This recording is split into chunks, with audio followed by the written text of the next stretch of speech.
February 19th, 1944. The rain drizzled in freezing sheets across the muddy fields 6 miles northeast of Anzio, Italy. A lone American field medic named Corporal Matthias Devlin crouched at the edge of a shallow ravine, his Red Cross armband spattered with mud, his medical kit clutched tightly against his chest. He had spent the last hour belly-crawling through the muck to avoid German snipers, responding to desperate calls for help from a forward observation post that had gone silent 20 minutes earlier.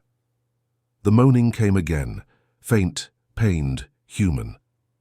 Through his field glasses, Devlin could make out the crumpled form of an American radio man half concealed in tall grass. Beyond him, the scorched remnants of a forward listening post smouldered in the misty dawn. Scattered around it like broken dolls were the bodies of 3 other American soldiers. Devlin's pulse quickened. Intelligence reports had warned of increased German scout activity in this sector, probing missions to identify weak points along the Allied perimeter. The Anzio beachhead had become a death trap for both sides, with American and British forces clinging desperately to their narrow strip of conquered Italian coastline, while German artillery rained destruction from the surrounding hills. The medic's fingers traced the small prayer card tucked in his breast pocket, a ritual before each rescue mission. Then, drawing a deep breath, he slid down the muddy embankment and began to move in a low crouch toward the wounded soldier. What Corporal Devlin couldn't see was the squad of 12 German scouts concealed in a drainage ditch just 70 yards to his right. Their Feldwebel watched the American medic through his own binoculars, a calculating smile playing at the corners of his mouth. The perfect bait had just arrived for their trap. No one in the 5th Army's 3rd Medical Battalion knew that one field medic's desperate improvisation that morning would shatter conventional battlefield tactics and rewrite the rules of what one man could accomplish with nothing but courage, mercy, and an unexpected flash of battlefield genius. Matthias Devlin came from the tiny farming community of Millwood, Pennsylvania, where self-reliance wasn't just encouraged, but essential for survival. Born on July 12, 1922, to Irish immigrant parents, young Matt spent his childhood rising before dawn to help his father coax reluctant crops from the rocky soil of their 10-acre farm. His mother, Colleen, had been a nurse during the Great War and filled their modest farmhouse with tales of battlefield medicine and lives saved through quick thinking and steady hands. "The body wants to heal itself," she would tell him while treating his childhood scrapes and burns. "Our job is just to clear the path and give it time." By his 10th birthday, Matt could splint a broken bone, stitch a deep cut, and deliver a calf in breech position. His hands were large like his father's, but possessed an uncanny gentleness that made even the neighbor's meanest tomcat submit to his ministrations when injured. School came easily to the boy, particularly sciences. But formal education ended abruptly for Matt after the 8th grade, when his father's worsening lung condition, the lasting gift of a German gas attack in 1917, required another set of strong shoulders to keep the farm running. His teacher, Miss Abernathy, gifted him her personal collection of anatomy books as a parting gesture. "Your mind is too bright to lie fallow," she told him. "Study these at night." And study he did. By lamplight after 14-hour days in the fields, Matt absorbed everything from circulatory pathways to trauma response. When his father finally succumbed to his weakened lungs in 1940, the 19-year-old had already become the unofficial medic for 3 surrounding farms, setting broken bones and stitching wounds that would otherwise require a 15-mile journey to the nearest doctor. Pearl Harbor changed everything. Matt registered for the draft the very next day, but initially received a farm deferment as the sole provider for his widowed mother. It took 6 months of petition letters before the local board relented, allowing him to enlist with the condition that neighbors would help work his mother's land. He chose the medical corps without hesitation. "You're too old for this war," he told his mother when she offered to reactivate her own nursing credentials. "This one's for my generation to finish." Basic training revealed that Devlin's self-taught medical knowledge surpassed that of many formally trained medics. His instructors at Camp Grant, Illinois, quickly singled him out for accelerated field medical training. There, Matt's unorthodox approaches to treatment, occasionally frustrated by the book medical officers, but consistently impressed those who had seen actual combat. Devlin doesn't just follow procedures, he understands principles, noted Captain Harold Richardson in a training evaluation. When standard protocols fail, he instinctively develops alternatives that address the underlying physiological needs. This kind of adaptive thinking saves lives when textbook conditions don't exist, which is to say everywhere in combat. Matt's first taste of war came during the Allied invasion of Sicily in July 1943. Attached to the 3rd Infantry Division, he waded ashore at Licata into moderate resistance that quickly intensified as German reinforcements arrived. During the chaotic first day, Devlin made 12 separate trips into active fire zones, dragging wounded men to safety. On the 3rd such mission, shrapnel tore through his own right thigh, but he fashioned a hasty tourniquet and continued working for another 4 hours before allowing his own wound to be treated. His commanding officer recommended him for a Silver Star, but Devlin refused the honor. "The men I couldn't reach deserve medals," he told the surprised lieutenant. "I just did my job." By the time the Allies secured Sicily and prepared for the mainland Italy campaign, Matt had developed a reputation among the infantry companies he supported. Soldiers called him the Ghost for his ability to appear seemingly out of nowhere when wounded men called for help. He had also begun training other medics in his unorthodox techniques, using belt buckles as impromptu clamps, crafting splints from enemy rifles, and employing pressure points unfamiliar to most field medics. What truly set Devlin apart, however, was his unique perspective on the psychological aspects of combat medicine. "Half of surviving is believing you will," he taught the younger medics. "A man who thinks he's receiving expert care fights harder to stay alive, even when the actual medicine available is primitive. Our confidence is sometimes the most powerful drug in our kits." This philosophy would be sorely tested in the blood-soaked mud of Anzio, where the boundaries between healer and warrior would blur in ways neither military doctrine nor the Geneva Convention had ever anticipated. When the Allied forces landed at Anzio on January 22, 1944, the initial operation seemed almost too easy. Minimal resistance, few casualties, and a sense of genuine surprise achieved against the German defenders. For the first 48 hours, the medical units had primarily treated minor injuries and exposure cases rather than combat wounds. That false sense of security evaporated quickly. Field Marshal Albert Kesselring, commanding German forces in Italy, recognized the existential threat that the Anzio landing posed to his entire defensive strategy. Within days, he had mobilized 8 divisions to surround the beachhead, positioning artillery on the heights of the Alban Hills, from which they could rain shells onto virtually any point in the Allied position. The 3rd Medical Battalion, to which Corporal Devlin was attached, had established their field hospital 4 miles inland from the landing beaches. Initially, this seemed a prudent distance from the shoreline, which was the primary target of German artillery and Luftwaffe bombing runs. Within a week, however, as the German noose tightened around the beachhead perimeter, the hospital found itself less than 2 miles from active fighting. Compounding their problems, the winter of 1943–44 proved to be among the wettest in Italian records.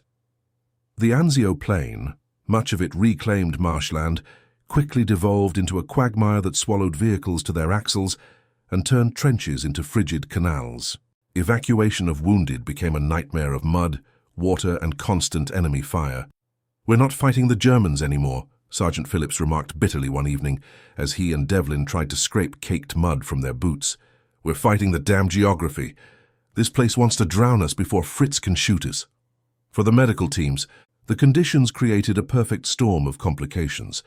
Trench foot became epidemic, infections flourished in the constantly wet environment, and the simplest wound could turn gangrenous without meticulous care. Ambulances couldn't navigate the flooded access routes, forcing stretcher teams to hand-carry casualties through miles of muddy terrain, often under direct observation from German spotters who showed little regard for the Red Cross emblems. By early February, the tactical situation had deteriorated into a bloody stalemate reminiscent of World War I. The Allied forces couldn't break out of their increasingly constricted beachhead, while the Germans couldn't quite muster the strength to push them back into the sea. The result was a war of attrition, with casualties mounting daily as artillery duels and patrol actions chipped away at both armies. It was against this grim backdrop that intelligence reports began noting increased German scout activity along the northeastern perimeter in mid-February. Small, highly mobile teams of German reconnaissance specialists were probing for weaknesses, mapping artillery coordinates, and occasionally capturing prisoners for interrogation. These scouts operated with near impunity, using the broken terrain and poor visibility to slip between American outposts. The 95th Reconnaissance Company had established a series of listening posts to provide early warning of German movements, including the forward position that now lay smoking in the field before Corporal Devlin. The previous night, radio operators had reported hearing German patrol movements before their transmission abruptly ceased. A relief patrol sent to investigate never returned. When dawn revealed the destruction of the outpost, Battalion Command hesitated to send additional men into what appeared to be an active ambush zone. But the radio had crackled to life one final time with a weak plea for medical assistance. Battalion Surgeon Major Clarence Willingham had personally pulled Devlin aside. "I can't order you to go out there, Matt," the Major said gravely. "Everything suggests the Krauts are using those wounded men as bait." Devlin had merely nodded, already checking his medical satchel. "Someone's still alive out there, sir. That's all I need to know." Now, as he approached the wounded radio man, Devlin was acutely aware that he was crossing into a deadly chess game with unseen German opponents. The terms of the Geneva Convention offered him theoretical protection as a non-combatant medic, but theory meant little in the mud and blood of Anzio, where the desperate struggle for survival often overshadowed such niceties. What Corporal Devlin couldn't possibly know as he crawled forward was that his actions over the next 2 hours would not only save American lives, but fundamentally alter the tactical equation in this sector of the Anzio beachhead. The radio operator's eyes widened as Devlin finally reached him, pressing a finger to his lips in the universal signal for silence. "Krauts," the wounded man whispered urgently. "Drainage ditch. Watching us." Devlin nodded calmly, keeping his movements deliberate as he opened his medical kit. "I know," he murmured, loud enough only for the injured man to hear. "Saw them when I was coming in. 12 of them. Scout unit." The radio man, his name tag identified him as Specialist Collins, had a shattered femur and significant blood loss, but his eyes were alert. "They hit us at dawn, used us as bait." He grimaced as Devlin administered morphine. "They're waiting to ambush the relief patrol, artillery coordinates." Devlin worked quickly, applying a tourniquet and splinting the broken leg. His mind, however, was racing far beyond the immediate medical situation. The German scout team represented a significant threat, not just to any rescue party, but to the entire sector if they managed to relay artillery coordinates back to their batteries in the Alban Hills. As he finished stabilizing Collins, Devlin made a swift decision that went against every aspect of his medical training and non-combatant status. Leaning close to the wounded man's ear, he outlined a desperate improvised plan. "Trust me," he concluded. "I need you to play your part perfectly." Collins stared at him in disbelief before a slow, pained smile spread across his face. "Do it, Doc. Make those bastards pay." The growing tension was palpable as both sides waited for the next move in this deadly standoff. In the German observation position, Feldwebel Kurt Steiner was losing patience.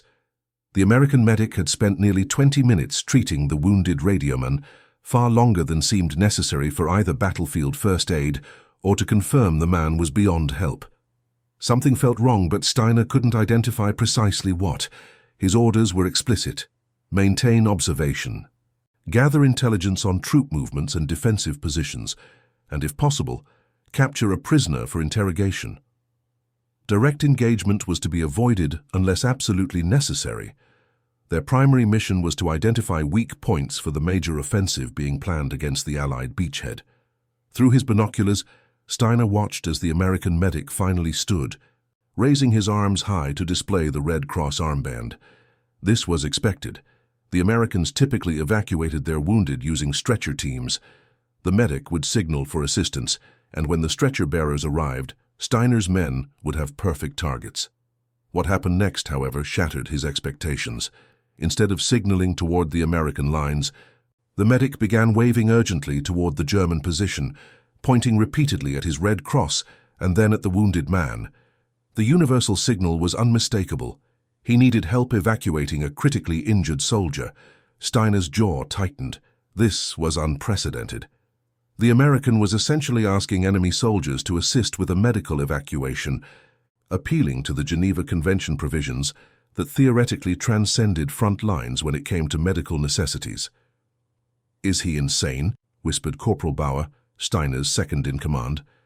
Before Steiner could respond, the medic made another series of gestures, pointing to his eyes, then sweeping his hand to indicate the surrounding area, before putting his palms together in what appeared to be a pleading motion.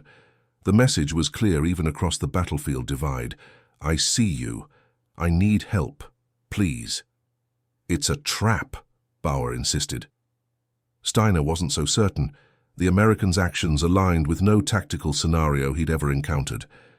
If it was a ruse, what could one medic hope to accomplish against 12 armed scouts? "Watch for any movement from their lines," Steiner ordered. Then, making a swift decision that would later be scrutinized in German after-action reports, he raised his hand and signaled back to the medic. 2 of his men would approach, under covering fire from the remainder of the squad. As the 2 German soldiers cautiously emerged from their concealment, weapons at the ready, Corporal Devlin maintained his posture of urgent medical necessity.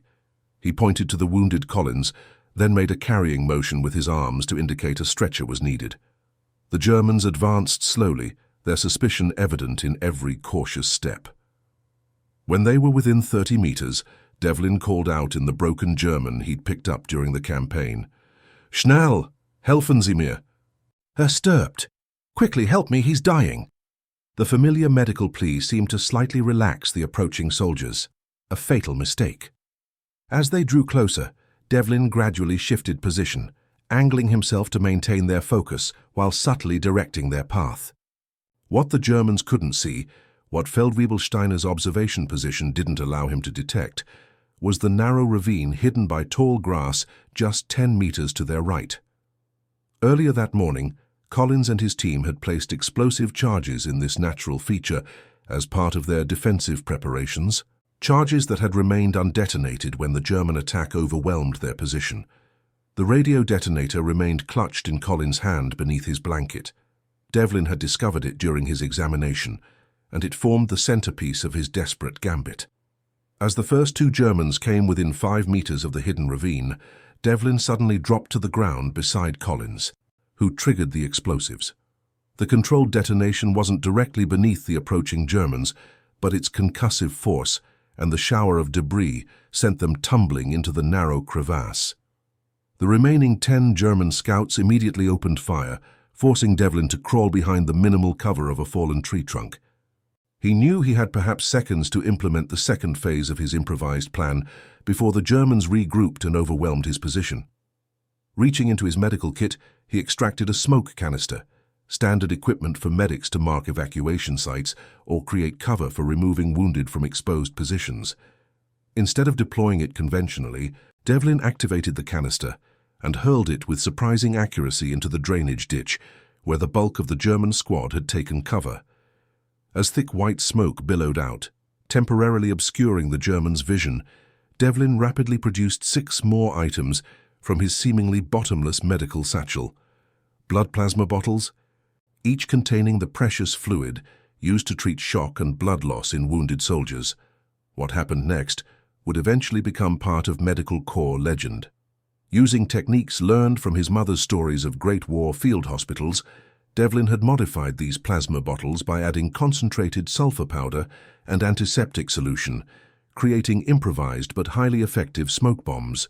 Hurling these in rapid succession into and around the German position, he created a bewildering, choking cloud that appeared far more substantial than typical smoke grenades. The white medical smoke, combined with the sulfur powder's distinctive odor, created an impression of chemical agents being deployed. The effect on the German scouts was immediate. Trained to fear gas attacks above all else, a legacy of their own military's terrible experiences in the previous war, the scouts broke cover in confusion, many dropping their weapons to claw at their gas masks. As they emerged, Disoriented and separated from their cohesive unit structure, the final phase of Devlin's plan revealed itself. From 3 different positions around the perimeter of the smoky battlefield, signal mirrors flashed in the watery February sunlight. There were no American reinforcements. Devlin had gambled everything on a phantom relief force conjured through nothing more than medical supplies and desperate ingenuity. The psychological impact was devastating. Convinced they were being surrounded by a much larger American force using chemical agents, the German scouts surrendered in rapid succession. Within minutes, Feldwebel Steiner and his entire team stood with hands raised, blinking in disbelief as they realized they had been captured by a single American medic and 1 wounded radio man. Using the Germans' own weapons to keep them covered, Devlin quickly searched his prisoners, discovering detailed maps of American positions and a codebook for artillery coordination. He then employed the confused Germans as stretcher bearers for their own wounded comrades and the injured Collins, forcing them to transport everyone back toward the American lines. As they trudged through the mud, the irony wasn't lost on Collins, who managed a weak laugh despite his pain. "You turned them into our damn stretcher bearers," he marveled. "That's poetic justice." By mid-afternoon, the astonishing news had spread throughout the battalion. A single medic had captured 12 German scouts without firing a shot, using nothing but medical supplies and psychological warfare. What began as a desperate improvisation by 1 medic on the rain-soaked fields of Anzio quickly evolved into something far more significant once military intelligence officers examined the materials captured from the German scouts. The detailed maps and code books provided invaluable insights into German artillery positioning and coordination methods, allowing Allied counter-battery fire to neutralize several key gun emplacements in the following weeks. The immediate tactical impact was substantial. The loss of an entire scout team created a blind spot in German intelligence gathering along that sector of the beachhead. German command, uncertain whether their scouts had been captured or killed, were forced to operate with outdated information about American defensive positions for crucial days during the planning of their February offensive. More significantly, the psychological effect rippled through both armies. Among American troops enduring the misery of the Anzio beachhead, Devlin's exploit became an instant morale booster, a rare piece of good news amid the grinding attrition of daily artillery barrages and failed breakout attempts. For the Germans, the incident created uncertainty about American chemical warfare capabilities, forcing units in that sector to operate with increased caution and always with gas masks at the ready, a significant impediment to operational effectiveness in the already challenging terrain. Battalion Commander Colonel James Harwick initially recommended Devlin for the Distinguished Service Cross, but complications quickly arose. As a non-combatant medic protected under the Geneva Convention, Devlin's actions existed in a gray area of military law. By using his medical equipment as tools of deception and capturing enemy soldiers, he had technically violated the strict boundaries between medical and combat roles. "I can't decide whether to court-martial you or pin a medal on your chest," Major Willingham told him the following day, only half joking. "You may have saved countless lives by getting those intelligence materials, but you've created one hell of a precedent." The matter was ultimately referred to 5th Army headquarters, where General Mark Clark himself reviewed the case. Clark, pragmatic and focused on results rather than procedural niceties, resolved the dilemma with characteristic directness. The official report would indicate that the German scouts had surrendered to an American medical evacuation team after becoming disoriented in adverse weather conditions. Devlin received a Bronze Star for meritorious service under enemy fire while evacuating wounded personnel, a deliberately vague citation that acknowledged his courage while sidestepping the controversial aspects of his actions. Perhaps more telling than any formal recognition was the reaction of the infantry companies Devlin served. Soldiers who had previously viewed medics with a mixture of respect and pity, essential personnel, but not combatants, now regarded Devlin and his fellow medics with a new appreciation for their resourcefulness. "The docs aren't just patching us up anymore," one sergeant was overheard remarking. "They're fighting their own kind of war." For Devlin himself, the incident created complicated emotions. He had sworn an oath as a medical professional to focus solely on saving lives, not taking them or engaging in combat. Yet the intelligence gathered from his captives likely saved far more American lives than he could have as a conventional medic. "I didn't fire a shot," he wrote in a letter home to his mother that spring, "but I can't pretend I wasn't a combatant in that moment. War makes liars of all of us, especially to ourselves." In the months following the February incident, Devlin continued serving with distinction through the remainder of the Anzio campaign. When Allied forces finally broke out of the beachhead in May 1944, he accompanied the advancing troops toward Rome, treating casualties with the same skill and courage that had defined his service. Unlike many battlefield innovations that were formally incorporated into military doctrine, Devlin's stretcher ruse remained an unofficial tactic, acknowledged in quiet conversations among medical officers, but never formalized in training manuals or field procedures. The unique circumstances that allowed its success and the ethical questions it raised made it more of a footnote than a template for future operations. After the capture of Rome in June 1944, Devlin was transferred to a field hospital further behind the lines, where his experience with complex trauma cases proved invaluable as the Italian campaign ground on.